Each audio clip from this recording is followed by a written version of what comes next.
Hi friends, welcome to vanilla's corner.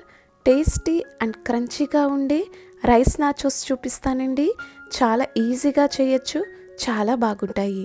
వీటిని పిల్లలు చాలా ఇష్టంగా తింటారు. ఎలా చేయాలో దాని ప్రాసెస్ ఏంటో ఇప్పుడు చూద్దాం. ఒక కప్పు బియ్యం పిండిని తీసుకోవాలి. కప్పుని ఇలా ట్యాప్ చేస్తూ తీసుకోవాలి. ఇక్కడ పిండి నీళ్లు సమానం కాదని గుర్తుంచుకోవాలి. ఒక కప్పు నీళ్ళను వేసుకుని కొంచెం సాల్ట్ వేసుకుని ఈ నీళ్ళను బాగా మరగనివ్వాలి. నీళ్లు మరుగుతున్నప్పుడు మనం కొలిచిపెట్టుకున్న బియ్యం పిండిని వేసుకుని కలుపుకోవాలి. ఇలా కలుపుకోవడం వలన పిండి నీళ్లు అనేవి బాగా కలుస్తాయి. ఇప్పుడు స్టవ్ ఆఫ్ చేసి ఒక ప్లేట్లోకి తీసుకోవాలి.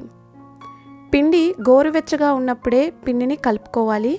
చల్లారిపోతే పొడిగా అయిపోతుంది. పిండి మొత్తాన్ని కూడా ఇలా సాఫ్ట్గా చపాతీ పిండిలాగా కలుపుకోవాలి.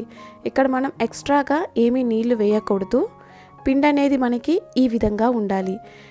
ఇప్పుడు కొంచెం పిండి ముద్దని తీసుకుని రౌండ్గా చేసుకుని పొడి పిండిని జల్లుకుంటూ చపాతీలాగా ఒత్తుకోవాలి. ఈ చపాతీ అనేది మనకి మరీ లావుగా మరీ పల్చగా ఉండకూడదు, మీడియంగా ఉండాలి. వీడియోలో చూపించిన విధంగా ఇలా 4 సైడ్స్ కట్ చేసుకుని ఎక్స్ట్రా పీసెస్ని తీసేయాలి.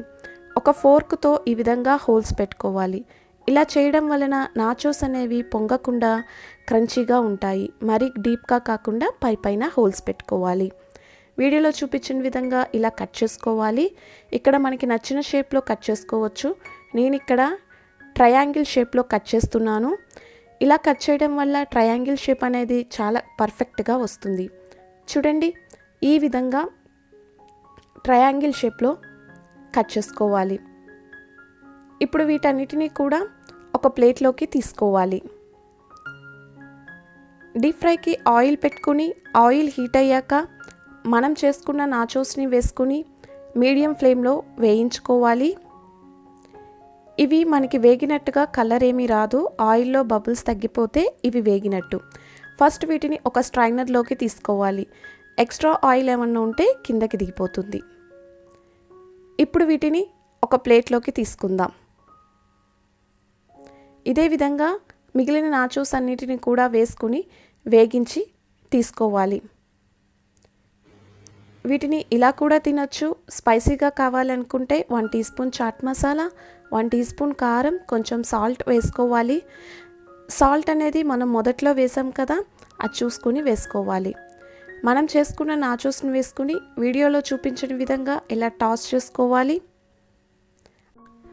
అంతే, tasty and crunchy rice nachos ready అయిపోయినాయి. చాలా బాగుంటాయండి, చాలా ఈజీగా చేయొచ్చు. ఈ వీడియో మీకు నచ్చినట్లయితే లైక్ చేసి మీ ఫ్రెండ్స్కి షేర్ చేయండి. మరికొన్ని టేస్టీ రెసిపీస్ కోసం మన ఛానల్ని సబ్స్క్రైబ్ చేసుకుని పక్కనే ఉన్న బెల్ ఐకాన్ ప్రెస్ చేసి ఆల్ని ప్రెస్ చేయండి. Thanks for watching.